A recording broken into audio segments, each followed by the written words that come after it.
You are now listening to Wolf Sports Network live from the University of West Georgia in Carrollton, now an Odyssey station. Live from Carrollton, Georgia, this is Sports Pack. West Georgia's go-to show for all things sports. From the best interviews in college radio. Hey, this is Coach Joel Taylor, head football coach here at the University of West Georgia. Hey everybody, this is Jeff Bacon, Atlantic Sun Conference Commissioner. To the hottest takes around. I wholeheartedly believe that behind Sean Payton and a second-year Bo Nix, the Denver Broncos can dethrone the Kansas City Chiefs and be the AFC West champions. I mean, plain and simple, the worst decision Kalen DeBoer has ever made is taking the head coaching position at Alabama. We've got all you need and more right here on Sports Pack. The Wolves play here.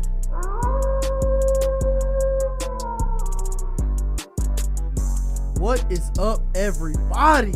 And welcome to another beautiful Monday edition of Sports Pack. I'm your host, Richard Reed, joined right now by Cadence Grievin. Hello. Jackson Schrader. What's going on? And my dog, John Howley, killing it on the board as usual. And also, shout out my guy, Daniel Chaney, behind the glass, clicking over on the TriCaster for us, holding it down, allowing us to have this amazing YouTube stream. Now, as always, we got a whole lot of sports to get into, and never enough time. A lot to talk about in the college football realm as the coaching carousel has officially begun.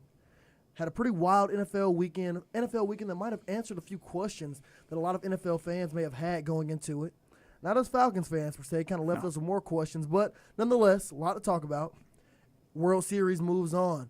The Blue Jays took Game 1 in dominant fashion, but the Dodgers tied it up a couple days later, got Game 3 coming up tonight. NBA season's tipped off. Monday Night Football coming up as well. Like I said, too many sports to talk about. Nowhere near enough time to do it. We're going to do our very, very best right here on tonight's episode of Sports Pack. Before we get started, I must remind you that binge drinking is consuming 5 or more drinks on one occasion for males and 4 or more for females. However, some college students drink at least twice that amount. That is why Wolf Sports Network and Wolf Radio's Drink Responsibly campaign is here to remind our Wolves to stay safe when drinking, to never drink under the age of 21, and to always have a designated driver. Oh, and if you can, throw in some good food while you're at it. You can get that food every Wednesday at Fried Chicken Wednesday at West Commons Dining Hall. Faculty and staff can now get their own meal plans by visiting westga.edu/dinewest. You can also follow Dine West on Instagram at UWGDine_West. That is UWGDine_West on Instagram for more special events and updates. Now, John, how about them Wolves? Long is wide and rolls to the right. He's got some time. Everybody's down at the end zone. He heaves it. And it is caught for a touchdown. We are one. Go Wolves. This past Saturday was homecoming weekend here in the City of Dreams, Carrollton, Georgia. Darn tootin'. A lot of people celebrated their homecoming in many different ways, but a lot of us took the time to celebrate our West Georgia Wolves snapping their 3-game losing streak in a fourth-quarter thriller against the Central Arkansas Bears in an 18-17 victory. Schrader. Yes, sir. You were on the field at one point during the game, kicking a field goal on behalf of Wolf Sports Network. Let's just say I attempted it. Yeah, it went wide right. I attempted it. You didn't cash in, but brother, you still represented. Oh, baby. Walk us through what went down in the fourth quarter of this football game. Yeah, I like how you're saying the fourth quarter, because let me tell you, this was one of the wins of all time. I would say it was a one-quarter football game for the Wolves. We were dominated just about for at least the first 3 quarters, but that fourth quarter, there's one man that stood up. That was Owen Dupree. He put the team on his back, had some insane catches, some great yards after the catch. I mean, he really did it all for the offense. The defense stepped up just about all game. They kept us in that game as they've done many times, but Owen Dupree really showed out. Team played a complete fourth quarter. Would have liked to see more of a complete game, but it was great to see. Finally got a win again. It's so great to be back in the win column. So really, I'm not gonna complain because we were winning. All right, John, what impressed you the most about this West Georgia Wolves football team after this big-time W? Other than the Owen Dupree legacy drive, which was amazing, I think it was the defense. They were getting to the quarterback. They were creating pressure. Obviously, they had some takeaways. Some of them were called back. I mean, they had almost a pick six, but it got called back, but then they got the interception right after that play after. So the defense was firing all cylinders. That's what impressed me the most. They realized what they had to do. Like Coach said, I'm a defensive coach. We got to take care of the ball on the defensive side, and that's exactly what they did. Offense, was interesting. In the fourth there. quarter, it was there. It wasn't the greatest run game for us. I mean, T.J. Lester had a good, okay performance, but Latrell had 2 fumbles on the game. It wasn't really that helpful for us. So that's another game we persevered through this year, definitely. Yeah, my issue, especially with the run game, right? We've said it during this losing streak. We just weren't running the ball. And in this game, we ran the ball more than we have. We were able to get the win, but it wasn't because of the run game. And it was especially interesting to see Latrell struggle the way he did. He had 16 carries for a net 29 yards, averaged 1.8 yards per carry, had 2 fumbles on the day. You know, if we're going to tell you we need to run the ball, Latrell is a guy that can put the team on his back. He's a workhorse. He can get it done. It's almost interesting to see him struggle like this. And I really hope this doesn't happen again because we really need him. Exactly. That's one thing we really do need to workshop. We got to get this run game back going because, like you said, for 80% of this game, Central Arkansas was in the driver's seat. It wasn't until the very end where we kind of surged. But, Cadence, I want to kind of fixate on that for a second because that just snapped our 3-game losing streak. Our team is currently sitting at 6-3 with only 2 games left. You know what that means, right? That means we have solidified our first official winning season under head football coach Joel Taylor. Let's go. Love that. And have the chance to double last year's win total of only 4 wins. If we win these last 2, Cadence, we could be an 8-3 football team. What would that mean to you as a West Georgia fan, but also a student at this university who looks to be inspired by this football team every Saturday in the fall? I think, honestly, I feel like once we finally get the hang of this, it'll get more people, like, out there, and it'll really just boost that school spirit because, full honesty, you don't want to support a football team that sucks. Like, Right. if the 4 It's not that fun. Exactly. I do it quite often. Like, last year, I was like, I never went to the football games because, like, oh, I know we're just going to lose. The only football game I went to was homecoming. And this year, I've been able to make it to 3 games, and all of them have been really good games. And I feel like the school spirit, everybody can just, like, feel that as a whole. And I'm hoping that that's what we can just use to just push through these last 2 games and really just get us going. Because I think if we can, it'll set us up for a really, really good year next year. You're right. Having successful athletic programs at your university help boost everything. Overall morale, students are happy, attendance is going up, and after a while, enrollment starts to go up as well. Oh, yeah. A couple years ago, West Georgia might have been known as a basketball school to a lot of people. Our men's basketball team was dominant, went undefeated at home. Shout out Camden Atlin and Zaldi Jackson, I was great about to say, friends we of the love show. you, Zaldi. Those 2 guys were incredible. That entire team was incredible. Zaldi's doing great things at FIU. He's going to have a big year this year. Hope to see him be able to really break through. But our men's basketball team is back in action. Had a very down year last year after that great year we just alluded to. But we're looking to make some things happen this year. Hit the transfer portal, brought in a few solid recruits from high school, the JUCO ranks, and they had their first taste of action yesterday afternoon in a scrimmage against Kennesaw State University. Now, after West Georgia secured the first bucket of the game, Kennesaw State went on a 20-0 run. Wow. And their biggest lead of the game was 28 points. But I do want to say this. Despite being down 28 at one point to Kennesaw, they found a way to cut into the lead some, and we lost last night's game 86-73.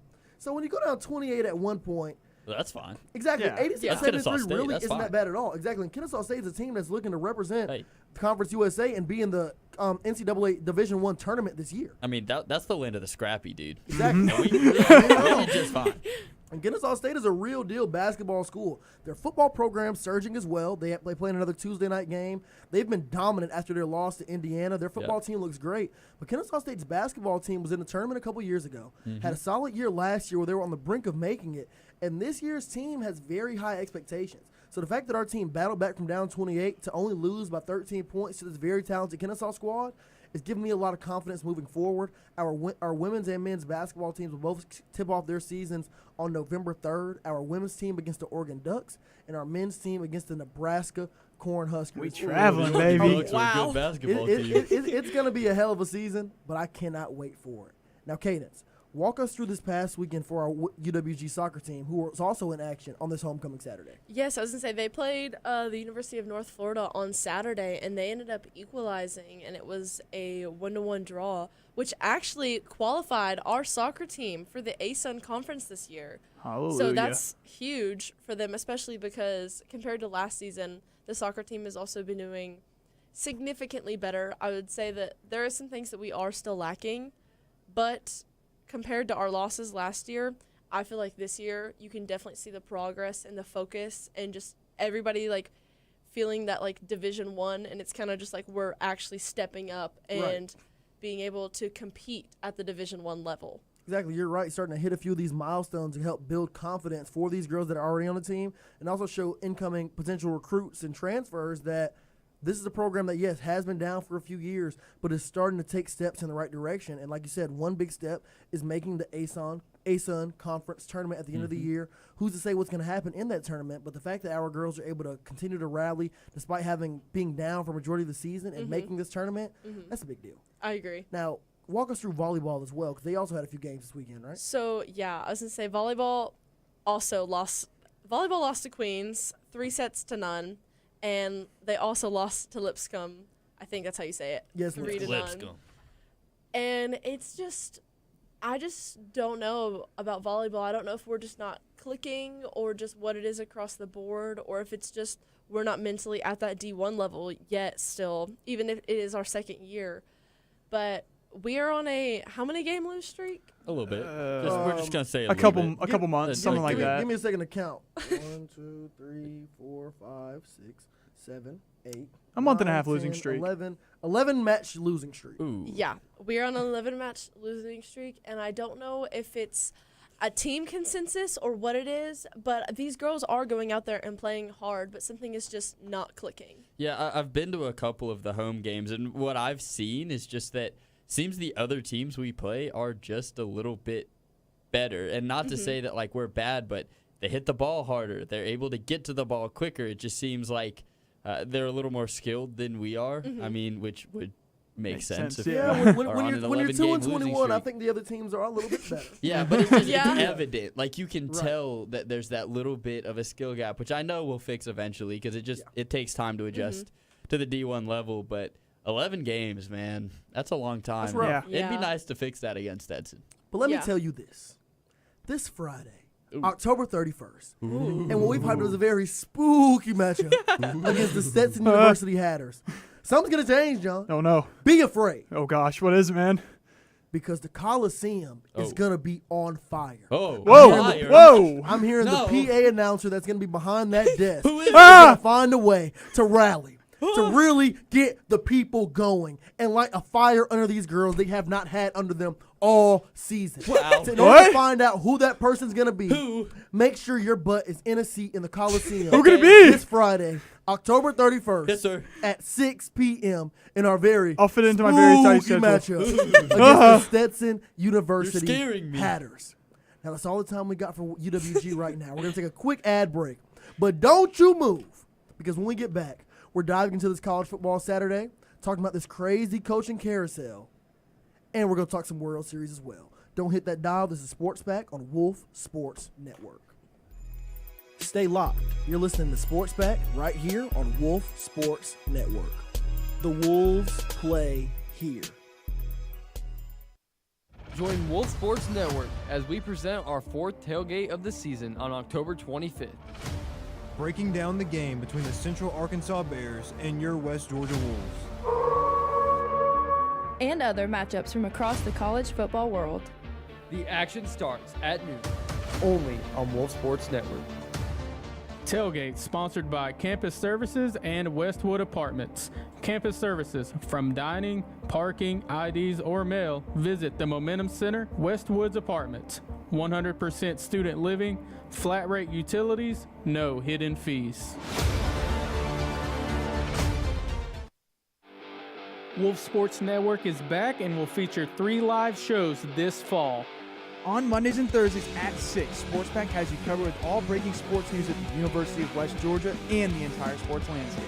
On Wednesdays at 6, Sports Out of Pocket is bringing the energy with Zero Chill, talking all the hot button issues in professional sports. And on Friday at noon, we get you ready for your college football weekend with The Playbook. You won't want to miss out on all the action this semester at Wolf Sports Network. Sports Out of Pocket has a brand new showtime. Yeah. But what time is it at? I don't know. It's not 5 to 6. It's not 7 to 8. It's 6, 7.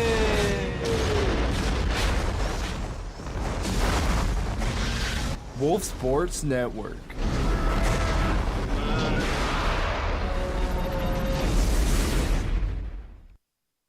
Hello? Can anybody hear me?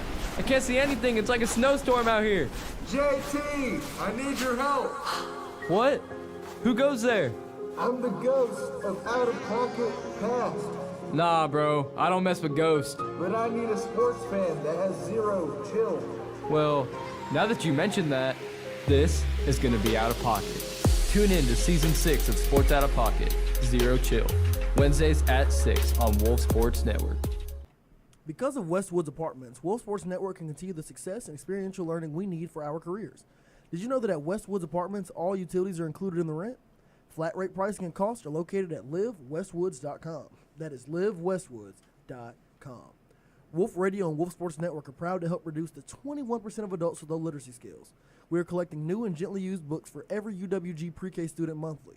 Give today by visiting thewolfuwg.com/book drive. That is thewolfuwg.com/book drive. Baby, it's college football time. Give me my theme music. You know, at some point, I'm going to have to change that stager because the Colorado Buffaloes are not surging in the way I thought they might be this year. But that's a story for a different day because what was I going to say? Because sorry about that. I just got kind of sidetracked. Flawless execution right there, man. Because the coaching carousel is on full display. Is on full spin, should I say? I don't know. It do be spinning. I don't know what to say. It do be spinning, dog. But it's going crazy right now. Keyshawn Ward is joining us for the remainder of the show. Let's Thanks go. to Cadence for what you've done for us today.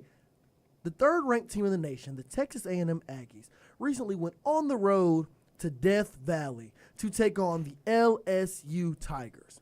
And let me just say, it was straight B2A in Baton Rouge as the Texas A&M Aggies won 49-25 after a monster game from Marcel Reed where he had 2 touchdowns through the air and 2 on the ground with 108 rushing yards on just 13 carries to go with his 202 passing yards as well. The Marcel Reed for Heisman campaign is on full display. But we're not here to talk about Marcel Reed right now. We'll talk about him more probably later in the week. We're here to talk about what happened after the LSU game. Yesterday afternoon, head coach Brian Kelly was dismissed from his duties, and so was their offensive coordinator. So with that domino falling, we now have 3 massive jobs open in the college football realm. Yep. LSU, Florida, and Penn State. And we still have the UCLA job floating around out there as well. But those big 3 are the top 3 available positions. And there are a lot of names being thrown around and who could fill these gaps. Now, Schrader. Matter of fact, Keyshawn, you're joining the show right now. Never mind. Starting off with this LSU opening, who do you think is most equipped to take this job and return this program to the heights they think they should be at? You know, this is kind of tricky because I kind of want to say Kiffin, but Kiffin has been rumored to Florida, so that one's kind of out the window. I don't know. Due to the offensive struggles of lately, I still like Brian Hartline. See what he got. Throw him in the fire. Give him a shot. See what he could do in his first head coach vacancy. Other than that, I don't know. It's kind of hard, man. You got to kind of look towards some of these offensive coordinators who's been going around. Who's out there? It's a couple guys. You got some guys, but for me, I like Brian Hartline for LSU. You know, this is a really interesting thing because everybody's going to bring up Lane Kiffin. Every big school, especially the SEC schools, they're all flirting with Lane Kiffin. I personally don't think he's leaving Ole Miss. I wouldn't be surprised if he stays in Ole Miss. He was on the Pat McAfee show today, and he said, this money's not affecting my decision. Ole Miss is going to pay the man what they think he's doing. They've got the money. And he's due for a pay raise soon. Now, LSU has stated that they want a big hire. They don't want some offensive coordinator. The names that they threw out were Kirby Smart, not going to happen. Dan Lanning, never going to happen. Said Dan Lanning, not going to happen. They want Kiffin, not going to happen. It's interesting because LSU says we're not going to mess this hire up. They want a big hire. And some people are saying they want to go get Nick Saban. I have no idea where they're going to go with this, but I can tell you that they're going to try to make a splash. I have an idea here. It really just came to me a second ago. I saw somebody mention it earlier today, and you saying they want to make a big hire, they want to make a splash. I think it could be something a little more under the radar than people are thinking. When they think big hire, they think of James Franklin, who's going to get hired at some point in this cycle. As he should. He should be at the top of LSU's list. But you also think of the Kirbys, the Lane Kiffins. But I think one of the bigger splashes LSU could make here is reaching up into the NFL ranks Ooh. and going out and getting Joe Brady. Yeah. The offensive coordinator for the Buffalo Bills. If you don't remember, he was the offensive coordinator of that 2019 LSU team that won the national championship pretty good. with Joe Burrow, Jamar Chase, Justin Jefferson, arguably one of the greatest college football teams ever assembled. I feel like if you go back up there and grab Joe Brady, whose name has been rumored in a lot of these head coaching vacancies, I feel like it'll be the perfect storm. I feel like the donors and the fan base will be behind it because he's a familiar face, was part of their success a couple years back, and he left right after they won that national championship. And has had great success in the NFL as well, helping develop Josh Allen into an MVP caliber quarterback.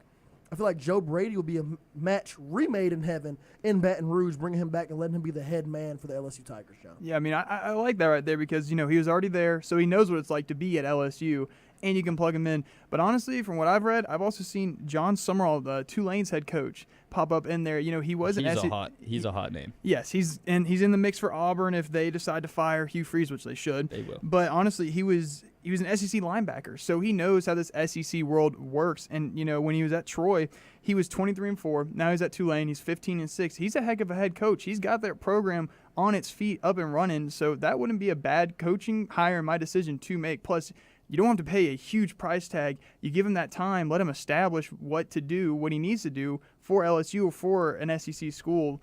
And at that point, then you can pay him more in the future. I want to throw a name out here. Throw the name. John Gruden. Hey, dude, he wants the SEC. Exactly. The question is, does the SEC want him back? And with all these positions opening, LSU, Florida, it's most likely the Auburn job is going to open up as well by the end of the season. I feel like John Gruden will be a perfect fit. He's a very polarizing figure, has gone on speaking tours around the nation. We know he's a great head football coach. He's itching to coach football. He said when he was speaking in front of the University of Georgia that he would die for the opportunity to be able to coach in the SEC right now. I feel like if you want a guy to reinvent a program and really build a real deal culture, a winning culture, a biting kneecaps Dan Campbell style culture, that's a John culture Gruden's guy. the guy. John Gruden is a huge culture guy, and I think that's the kind of hire you want because you want a guy that can recruit. But LSU in Brian Kelly had a guy that can recruit. Yeah. I would argue he was one of the better recruiters because he consistently got LSU top tier talent. But when I go back to saying LSU wants to make a big hire, what I mean by this is Joel Klatt on Fox Sports gave 4 names when he was asked today, who will LSU call? He said Urban Meyer, which would be a terrible mistake. No, I hope not. He said Nick Saban, Dan Lanning, and Lane Kiffin. And so it seems that LSU wants to get a notable name. They want to bring somebody in that they think is going to be just like Kurt Cignetti, which should not be the expectation of these football teams because what he does is a miracle in and of itself, and he consistently does that miracle. Exactly. There's nobody else like Kurt Cignetti. So I'm in my mind, LSU is not going about this the wrong way, or is not going about this the right way. They need to go get somebody like Summerall, even a Brent Key kind of guy, a guy that's Golish, somebody that's going to build a program who is on the rise and wasn't once on the rise. It's funny how undervalued really sitting down and taking the time to build a program has become because the biggest stories in college football this season have been about guys that have sat back and built up their program. How do you think these programs became what they are? Exactly. There's no bigger story right now than the Vanderbilt Commodores. Exactly. They're a top 10 team in the nation. Fire me up, and Richard. Clark Lee really sat back, took the time, and built that program. Keyshawn, when you look at what Vanderbilt and Clark Lee have been able to do this season, what do you think their ceiling is?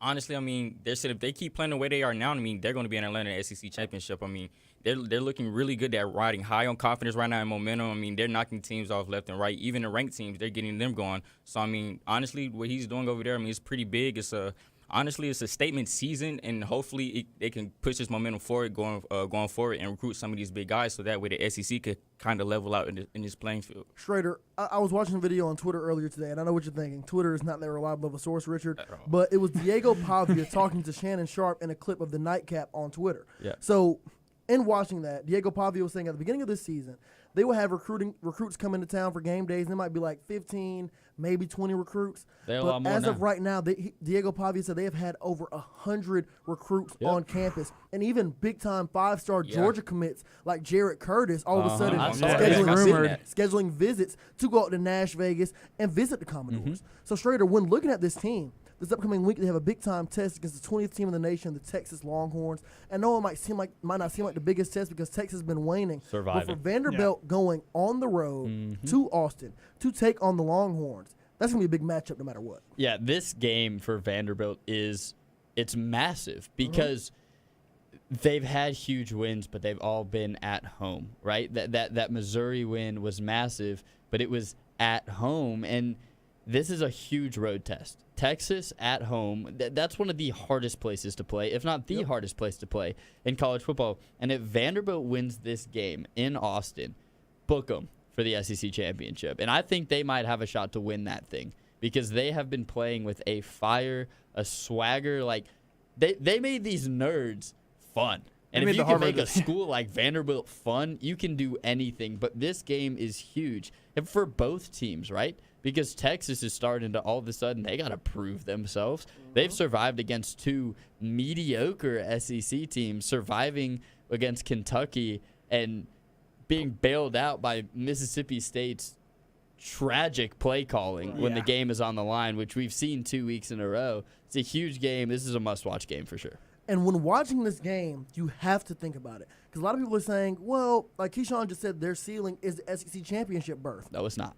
How do you get into that game? By winning games like this. When you look at this Texas game, it might not seem that impressive, but like Schrader said, Texas is really looking to prove a point. Steve Sarkisian's name is being thrown around in NFL circles. He wants to prove a point. I wouldn't hire him, but he wants to prove a point. And here's the thing. Say Vandy wins this game, right? They go into Austin and beat the Texas Longhorns. Who does Texas play at the end of the season? Texas A&M, another game in Austin. They got Georgia and Athens too, exactly, right? They do. But if they can find a way, if Vandy can find a way to win this game against Texas, and say Texas ends up giving Texas A&M their only blemish on the season. Here come the hypotheticals, baby. Exactly. Now you have a hypothetical to where how do we weigh it? Because that means Alabama's probably already in the championship. So Vandy will have lost to the team that they're about to play in Atlanta. But A&M's one loss will come against a team that Vandy already beat in the Texas Longhorns. There is a path to making it to Atlanta here for Vandy. They just must keep winning, keep playing their style of ball, and they can make it happen. John, how do you feel? I mean, it's cool. It's fun. The Harvard of the South, man. It's on the map. They're here. They're going to maybe flip guys. Who knows? Maybe they make it to Atlanta. We just got to wait and see. Yeah, like you said, only time will tell. And see. They just got to take it 1 week at a time. Like I've been telling my guys on my fantasy team, let's just focus on going 1-0 every week, and we're going to see where we end up. Exactly, we're going to see where we end up. Let's focus on the team in front of us. Shout out my little cousin, Lil Byron. I'm currently up 156 to 133 on him right now. Drop a pass, and run a mile. And I still have more players to go. I love you, Lil B, but this fantasy stuff is starting to get real serious. But let's get into the MLB, shall we?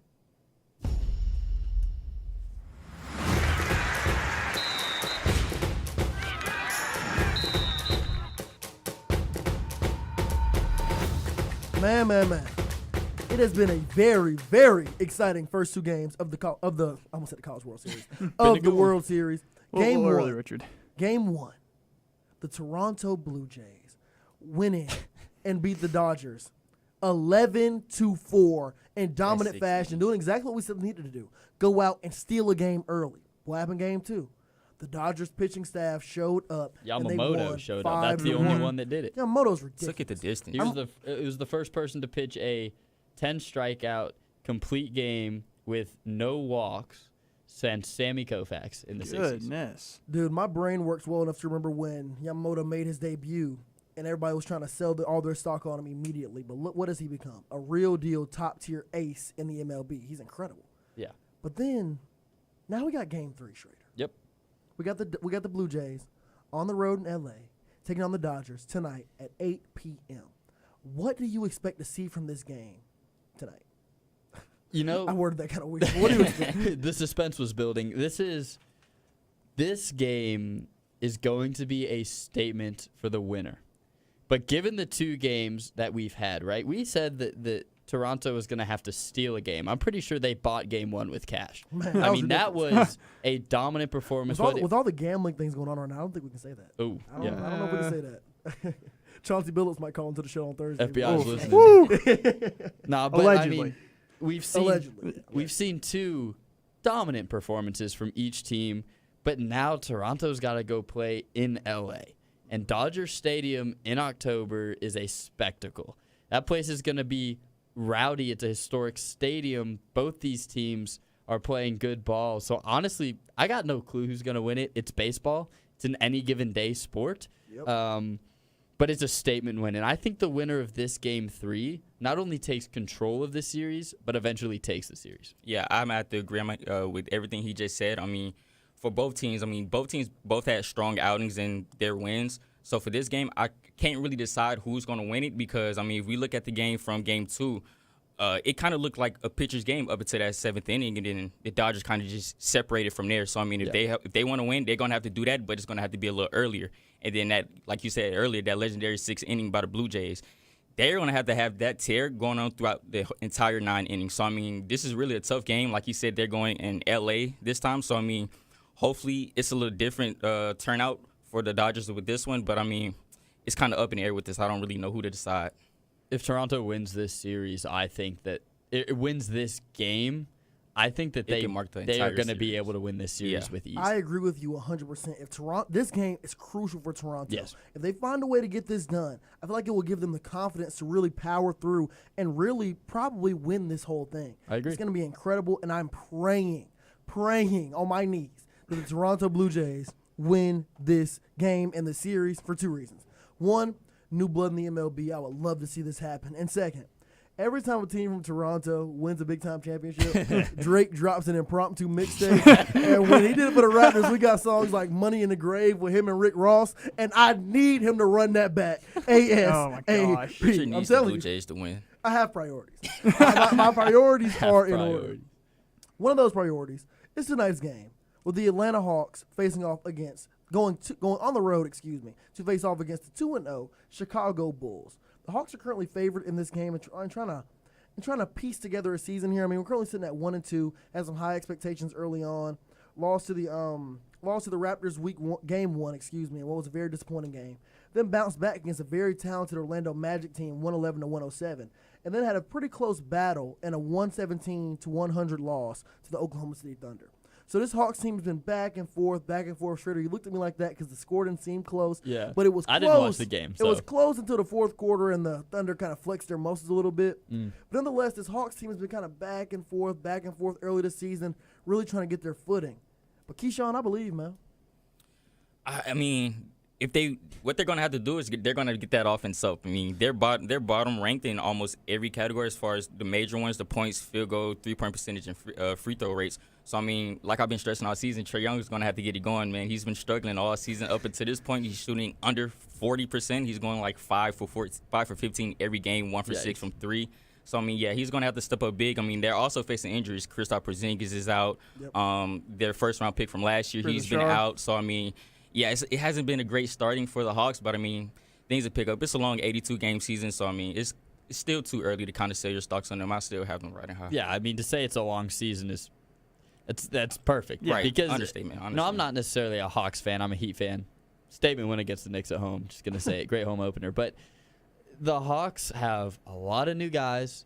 It's a new-look team, revamped. It's going to take time. I would say when you seriously need to be looking at them saying, should we sell stock, should we buy stock, is sometime in December, January when they should be in that rhythm. And they can be inconsistent now. You can afford to be a little inconsistent. Figure out what works. But, if they go into Chicago and get this dub, that's a huge momentum builder. Chicago's record looks good. I don't know how good they actually are, but, they look good on ESPN right now. I want to talk about another team here that you should really buy as much stock in as possible.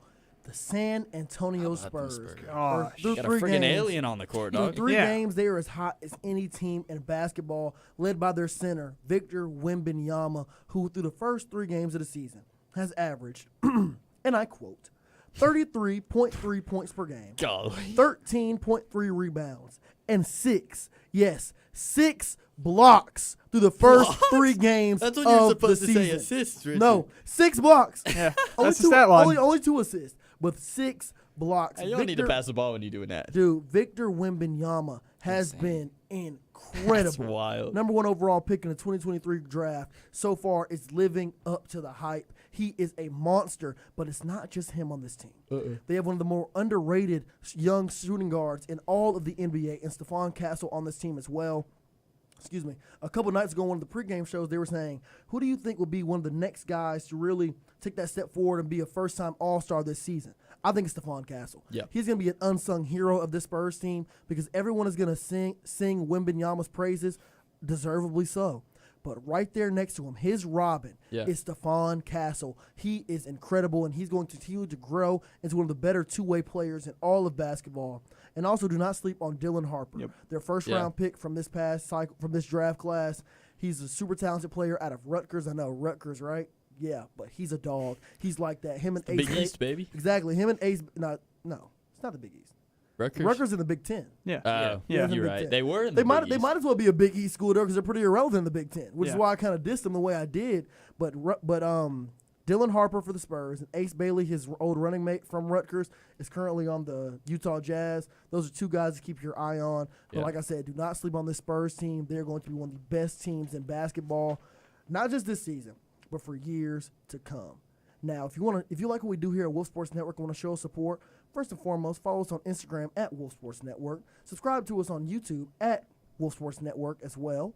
Pretty much Wolf Sports Network on pretty much all platforms. And if you really want to get hands-on and show support, go to wolfsportsnetwork.com, hit the About button on the website, and then tap Merch Store to see all the wonderful items that we have available at your disposal. You can support us by buying a Wolf Sports Network polo, a hoodie, sweatpants, a beanie, a trucker hat, anything your heart desires you can get at our merch store. Even a jersey. Even a jersey now. We have baseball jerseys, on Wolf Sports Network baseball jerseys on our website. So like I said, go to wolfsportsnetwork.com, hit the About button and click Merch Store, and show us any support. It will be greatly appreciated. Thank you for what y'all have done for us so far, but this show is not over. We still got one more segment to get into, so do not go anywhere. This is Sports Pack on Wolf Sports Network. You are listening to Sports Pack, Mondays and Thursdays from 6 to 7. Man, this beat brings back memories. Anyways, let me tell you all about this show on Wolf Sports Network. Get with the playbook. Get with the playbook. Get with the playbook. It's the playbook. Hear us talk about all college basketball, football, and baseball. Fridays at noon. The Playbook, only on Wolf Sports Network. It ain't just a game. It's everything. This is where the best separate themselves from the rest. But to be the best, you gotta read the best. And the best is the Playbook. Tune in to The Playbook, Fridays at noon on Wolf Sports Network. Ladies and gentlemen, we are live at Playbook Training Camp. Now we throw it down to Joey, who's interviewing head coach Brandon Dyer. Thanks, JT. I'm here with head coach Brandon Dyer. And Brandon, there have been many reports about starting punter Jackson Voss saying that he peaked in high school. Now, what are your thoughts on how he will perform this semester with the Playbook? Well, Joey, I have full confidence that Jackson Voss will be a breakout star for the Playbook this season. And you'll find out Fridays at noon only on Wolf Sports Network. Step right up, folks. It's season 2 of the Playbook, where we're talking everything college basketball and baseball and... Wait, Jackson. Dude, it's fall. And just like a Playbook, I think we need to call an audible. Ready! Omaha, hot! We are talking strictly college football all semester on season 2 of the Playbook, Fridays at noon, only on Wolf Sports Network. In the NFL, only one thing matters: chasing a dynasty. What a weekend, guys, huh? The Atlanta Falcons played football this past weekend. So did the Dolphins, am I right? We played football. The Falcons had a seem home like game they just laid their jerseys down. in Mercedes-Benz Stadium, bringing in the then 1-6 Miami Dolphins. Then led by Tua Tagovailoa, who Darn a right. lot of people weren't sure was going to be the starting quarterback of the Dolphins. With that- one for eye. that The game. pirate himself. With one eye. They said he had pink eye. Might have been doing some things to get that, but who knows what happened. Talking with It's the Tyreek hotel Baby pillowcase, all right.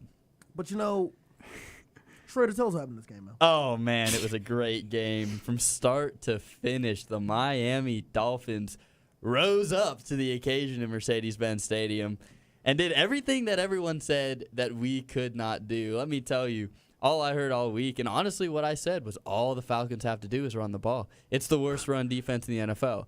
But, Richard, can you remind me how many rushing yards Bijan had? Bijan Robinson, one of the better running backs in all of football, had 9 carries for 25 yards. So I don't know who said we had the worst run defense in the NFL. I don't know if it was this statistic guy. What he don't know much. It's like ESPN analytics. Go for it on 4th and 31 if you want to. But this game was great. We've been getting mollywopped all season. And the one team that I wanted us to beat, boy, did we walk into their trap and we took over their trap. So controlled the game basically the whole way through. The Falcons' defense did all they could. The offense didn't have a pulse because No, he looked sluggish. Very sluggish. It was great. Job-saving game for Mike McDaniels. What, for another 2 weeks? I don't know what happened. Nobody here saw this coming. I don't even think Schrader saw this coming. I predicted it, but boy, I predicted it blind. He did not see this. I mean, for us to be the number 1 defense in the league, and we let 4 tutties, baby. 1-6 Dolphins come in and score 34. A spaz team. Man, I mean. And here's one thing as well, a quote from Raheem Morris saying, I've got so much confidence in Zach Robinson. I know we can move the ball. I know we can do things. We've got a lot of confidence, and we're going to get it going this week. Raheem, with all due respect, buddy, Zach Robinson ain't making the cut. I don't know what we can do to make this super easy offensive play calls that everyone in the league can read. You know, if we're lined up in a pistol set and we motion the wide receiver, we're handing off the ball. We bring another tight end in and motion him over to the other side, or running the ball. We don't throw passes much. Zach Robinson is the most lackluster play caller in the league. I want him gone. He'll probably be gone by the end of the season. I don't know why you have so much confidence in him, Raheem. It doesn't make sense to me. And then we got mollywopped. That's as simple as that. We got mollywopped, and we just looked sluggish. And another thing as well is, Tyler Algier did not have a good game, but he was trying to be an east to west back, and it cost us. I don't know why. He's a power back. You're not an east to west back, buddy. Simple as that. I mean, there was no run game. No, period. Like, no. Bijan, We're absolutely 9 bad at carries. birds. Like, what are we doing? Yeah, I think it's interesting, too, because you say Zach Robinson's play calling is unbelievably predictable, which I am not going to say it's not. But look at the Dolphins. It's not like we played we didn't have a master class. There were drives. There was a drive where we ran the ball 11 times out of the 13 plays and still scored a touchdown.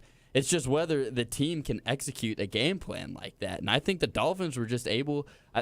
I guess they sat down and they decided, let's go, and they executed the game plan. The Falcons, they've been so inconsistent, and I don't know which consistency you're going to get. Are they going to be consistently good, or are they going to be consistently bad? It's not trending the right way. No Michael Penix in this game. He was out with a bone bruise. Kirk Cousins started at quarterback, and it didn't go great, obviously. Which was not Kirktober. No Drake London. Kyle Pitts did his best to step up, had 9 catches for 59 yards, and a lot of fantasy managers happy on National Tight End Day. But great holiday. This Falcons, I'm going to make this very quick, believe it or not. This Falcons team needs to decide right now what they're going to be. This team has been extremely inconsistent, starting off with a very close loss to the Tampa Bay Buccaneers, then a pretty dominant win against the Minnesota Vikings a week later, then going into Carolina and losing 30-0 to the same Carolina Panthers team that was just beaten 40-9 by the Buffalo Bills this past Sunday. Andy Dalton was the quarterback. I know, but that's the same Buffalo Bills team that the Atlanta Falcons beat 2 weeks ago, 24-14. Now you have 2 straight losses, dropping to the 49ers, then dropping to the Dolphins in embarrassing fashion. Because when you look forward to the rest of this slate, it gets no easier. This Sunday, we're going on the road to take on the New England Patriots, one of the hottest teams in all of football. I love Drake May. With one of the best, exactly. Yeah. With one of the best young quarterbacks in all of football in Drake May.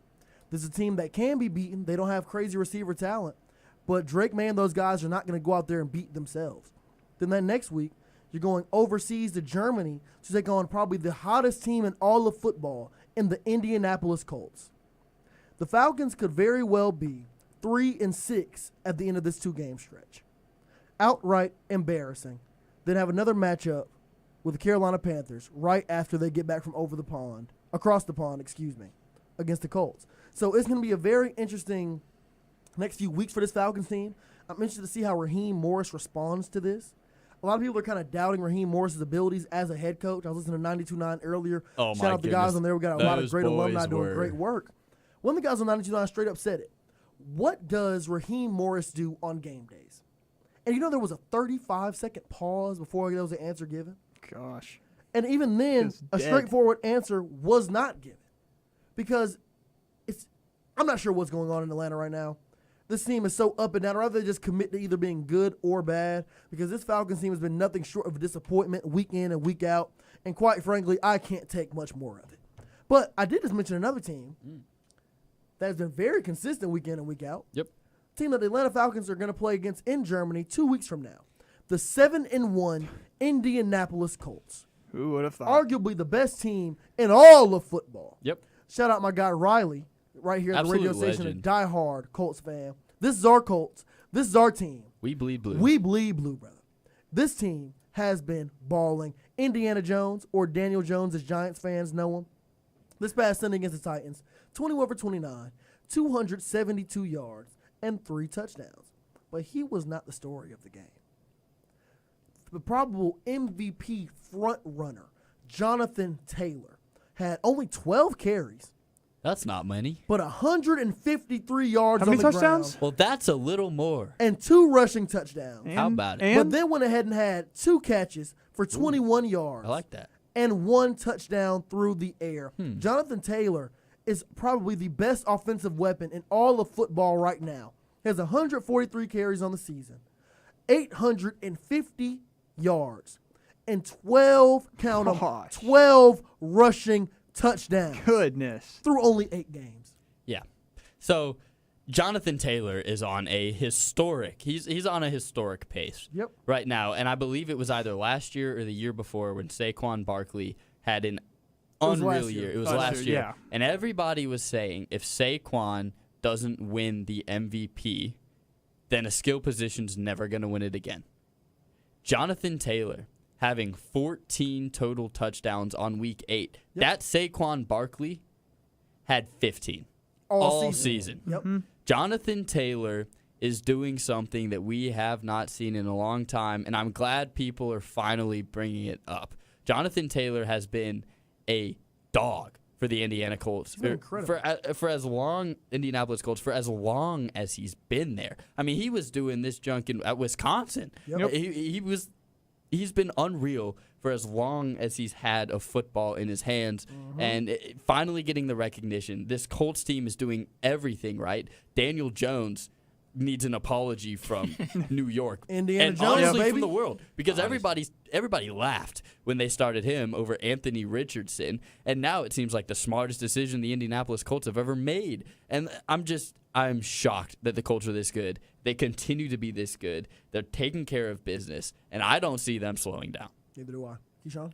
I don't either. I mean, they've been consistent all year. Daniel Jones has rose up to the occasion. Nobody's expected him to do this. This kind of highlights the point of, coaching, building a coaching staff around a QB and seeing what that guy can do with that coaching staff. I mean, this 7-1 Colts team, I can't even speak. It's awesome. It's the Colts. We haven't seen this in so long, and then you have Jonathan Taylor, who is a complement to that passing game with Daniel Jones, and then you have Tyler Warren, dog out of Penn State, Michael Pittman, who's been consistently underrated through his entire career with the Colts. So, I mean, like Josh Downs. One of the better slot receivers in all of football. Don't forget about that left guard. Yep. Quentin Nelson. Alex Pierce is one of the best deep threats in all of football. Everything is just adding up for this Colts team this season. This team, they did what teams need to do. They built the team and then found the signal caller. Teams don't do that anymore. They want to bring in this hotshot quarterback, and then they don't succeed, and they wonder why. This Colts team put an offensive line in front of Daniel Jones. They got his weapons. They established the team and then brought the guy in, and this is the product. There's a reason teams used to do this for decades before the modern era of football, and it's because it worked. And then we lost that, and now teams are finding it. And you wonder why everybody says football just ain't the same. Well, it's getting back to the way it was, and it is outstanding. I just think the huge prop as well is their head coach, Shane Steichen. I mean, he's really come in and really formed that team. He was last year was like the weirdest thing ever, but now he really took the time to settle down and understand what we can do. And now once he's gotten things rolling, you see exactly what's on the field. I mean, I think at the beginning of the season, none of us would think that the Colts were in this position. You said you're starting Daniel Jones. You're done. We thought were laughing at him. They thought, except for Richard. Can I toot my own horn? Yes, Here? Mr. Reed right here. Richard did have hope in the Colts. I picked the Colts to win the AFC South. Now I didn't think they were going to start off 7-1. We didn't believe you right South away. Ain't that crazy of a division either. Right. I didn't think they were going to start off 7-1, but I did think they were going to be a playoff team after winning that division. A division that, shall I say, is pretty much just theirs to lose at this point. The Houston Texans are down. The Jacksonville Jaguars are the Jacksonville Jaguars. And the Titans are probably the worst team in all of football. Oh, yeah. So when you're looking at the Colts, That's the rest of the Cam Colts Ward schedule here. Next week they go on the road to take on the Pittsburgh Steelers, which should be a pretty entertaining game. They had a pretty good game last night against the Green Bay Packers. Packers kind of took control of that. I expect the Colts to be able to handle them as well. Then they go across the pond to Germany to take on the Atlanta Falcons. Who knows what's going to happen in that game? I do. All right now, Keyshawn. Not right now. I like this guy.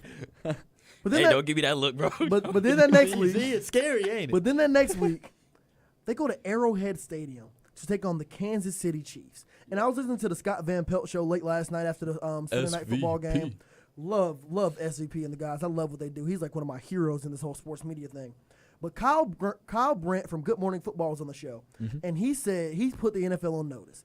He said the Indianapolis Colts are must-see TV, which we all know, but nobody's seeing them on TV unless they're watching NFL Red Zone.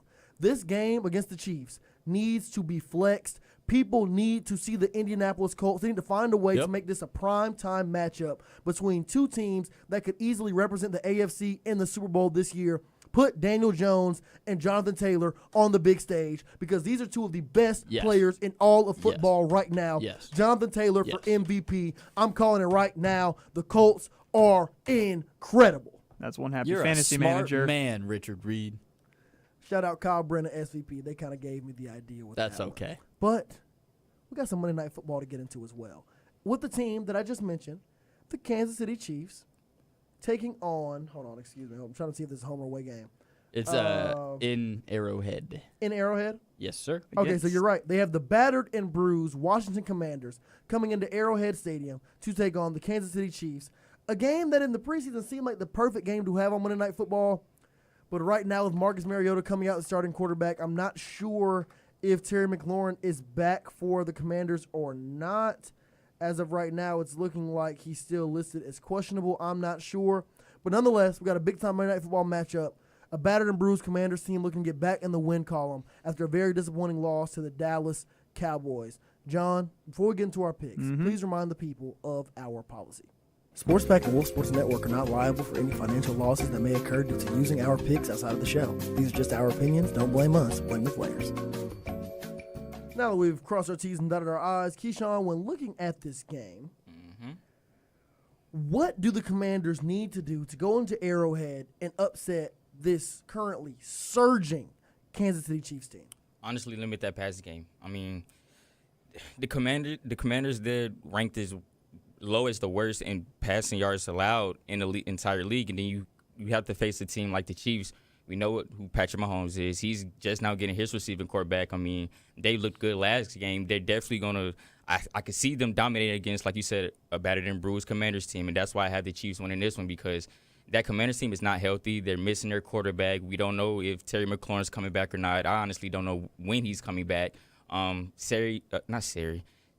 Samuel hasn't really impacted a whole bunch to kind of rejuvenate this team. So, I mean – honestly, for Washington, they just got to get their guy back. They just got to have to deal with Mariota for now. Limit that Chiefs offense, and hopefully they can escape with the win. Okay, I just got word from Stats and Info, a.k.a. my amazing laptop. Debo Samuel and Terry McLaurin are both full go for the Commanders this week. But, of course, this is a week where they do not have dynamic quarterback, Jaden Daniels, John. Yeah, I mean, without Jaden Daniels, the guy that you really had fire up your team last year for this game is quite crucial. And honestly, Patrick Mahomes, they figured everything out. You have Rashee Rice. Yeah. And I was thinking of, what's his name on the Saints, number 22? Rashid Shaheed. Yeah, that's what I was thinking of. But then you also have Xavier Worthy. You have a defense over there that, for the Commanders, is not the greatest when it comes to the pass. So, and you got Patrick Mahomes' bazooka arm. Bazooka. Slinging it downfield. I think it's got to be Chiefs all the way tonight. Mariota, the man who quit on the Falcons at one point, there's no way he pulls a legacy game out of them in any way tonight, and it's the Chiefs. Watch out, John, because I said that about Joe Flacco a couple of weeks ago. True. Now, to answer your question, what do the Washington Commanders have to do in order to win this game? And I think it's pray, because the Commanders are bruised, they're beaten, they're battle-tested, and they ain't necessarily passing every subject. No, they're not. And this Chiefs team is on fire. They've won 4 of their last 5. The only one they lost was a close loss against an inconsistent Jacksonville team, which that was a primetime game, and it was a great game. But the Chiefs have figured it out, and they're a scary team when they know what they're doing. Rashee Rice back on the field. You could say most improved player is what he's going to win. I don't think he deserves to win that because of why he wasn't here. But when you put that offense together, they're rolling. Patrick Mahomes, they're taking care of business, right? The Colts are fun to watch. They're shocking everybody. But this shouldn't be a shock whatsoever when you see the Chiefs do this. It's business. They expect to be in the driver's seat, and that's where they have put themselves in recent weeks. So I think the Chiefs are going to win this one. I think they're going to win this one comfortably because it's Arrowhead, prime time. It's getting a little chilly outside. This is when the Chiefs play their best brand of football.